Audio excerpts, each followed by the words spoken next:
Hello అండి, welcome to my channel. ఈరోజు వీడియోలో మనం మసాలా పప్పు చెక్కల్ని ఎలా రెడీ చేసుకోవాలో చూద్దాం. దీనికోసం ఒక బౌల్లోకి పెసరపప్పును తీసుకొని 1 గంట పాటు నానబెట్టుకోవాలి. ఈ లోపల మనం చెక్కలోకి మసాలా మిశ్రమాన్ని రెడీ చేసుకుందాం.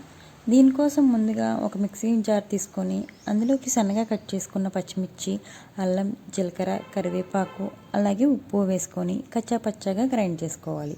ఇప్పుడు ఒక మిక్సింగ్ బౌల్లోకి జల్లించుకున్న బియ్యం పిండిని వేసుకోవాలి. తర్వాత మనం ముందుగా నానబెట్టుకున్న పెసరపప్పును అలాగే మిక్సీ పట్టుకున్నటువంటి మసాలా మిశ్రమం, కొద్దిగా వెన్నపూసను వేసుకొని అంతా ఒకసారి బాగా కలుపుకోవాలి. తర్వాత ఇందులోకి గోరువెచ్చని వాటర్ తీసుకొని కొద్దిగా వాటర్ వేసుకుంటూ పిండిని అయితే గట్టిగా కలుపుకొని ఒక 5 నిమిషాల పాటు నానబెట్టుకోవాలి. తర్వాత ఆ పిండిని మీకు చెక్కలు కావాల్సిన సైజుని బట్టి చిన్న ఉండలు చేసుకొని పక్కన పెట్టుకోండి. ఇప్పుడు పూరీ ప్రెస్ తీసుకొని దానిపై ప్లాస్టిక్ కవర్ ఉంచి కొద్దిగా ఆయిల్ అనేది అప్లై చేసి పిండి ఉండను ఉంచి మీకు కావాల్సిన సైజులో వాటిని ఒత్తుకోవాలి.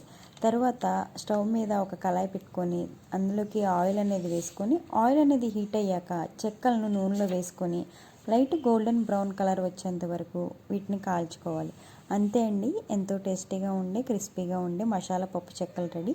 వీడియో నచ్చితే లైక్ చేయండి, అలాగే షేర్